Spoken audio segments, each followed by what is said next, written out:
అతిపెద్ద షాపింగ్ ప్రపంచం సిఎంఆర్ మన నిజామాబాద్ లో రామ్ పోతినేని గారిచే సెప్టెంబర్ 27న గొప్ప ప్రారంభం.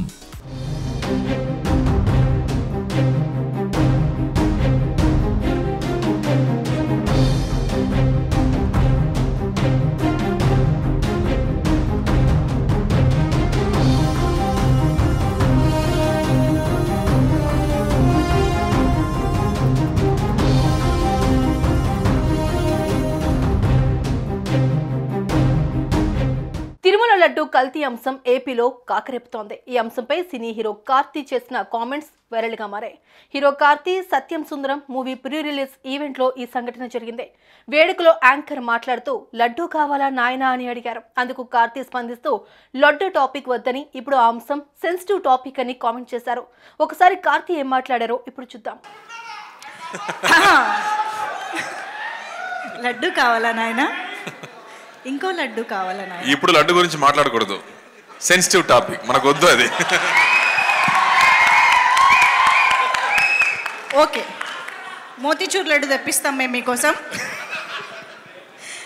మోతీచూర్ లడ్డు సిచ్యువేషన్స్ కావాలి మాకు, అంతే సిచ్యువేషన్ కావాలి, లడ్డు వద్దు ఇప్పుడు వద్దు. అయితే కార్తీ చేసిన వ్యాఖ్యలను AP deputy CM Pawan Kalyan తీవ్రంగా ఖండించారు. తిరుమల శ్రీవారి మహాప్రసాదం లడ్డు గురించి కామెంట్ చేయడం సరికాదన్నారు. లడ్డు సెన్సిటివ్ ఇష్యూ అని అన్నారు. అలా అనడం కరెక్ట్ కాదు. ఈ వ్యాఖ్యలు భక్తుల మనోభావాలను దెబ్బతీస్తాయి. మరోసారి అలా అనొద్దని పవన్ సూచించారు. ఫిల్మ్ ఇండస్ట్రీ కూడా నేను తెలియజేస్తా ఉన్నా, దీని మీద మీరు మాట్లాడితే మద్దతుగా మాట్లాడండి, లేదంటే మౌనంగా కూర్చోండి. అంతేగాని మీ మాధ్యమాల ద్వారా అపహాస్యం చేస్తే మటుకు ప్రజలు మిమ్మల్ని ఎవరు క్షమించరు. ఎందుకంటే చాలా డీప్ పెయిన్ ఇది. మీరు లడ్డు మీద జోక్లు వేస్తున్నారు. నేను ఒక సినిమా ఫంక్షన్లో కూడా చూశాను, laddu is a sensitive issue అని. Don't you ever say that. Don't you ever try day to say that, please.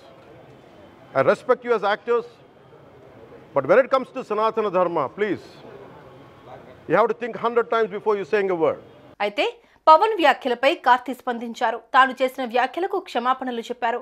Pawan Kalyan అంటే నాకు అమితమైన గౌరవం ఉందని, అనుకోని అపార్థానికి క్షమాపణలు కోరుతున్నా అని కార్తీ ఎక్స్ లో పోస్ట్ చేశారు. తిరుమల శ్రీవారి భక్తుడిగా సంప్రదాయాలకు కట్టుబడి ఉంటారని కార్తీ తెలిపారు. సుమన్ టీవీలో మీ పర్సనల్ అండ్ బిజినెస్ ప్రమోషన్స్ కోసం కింది నెంబర్కి కాంటాక్ట్ చేయండి.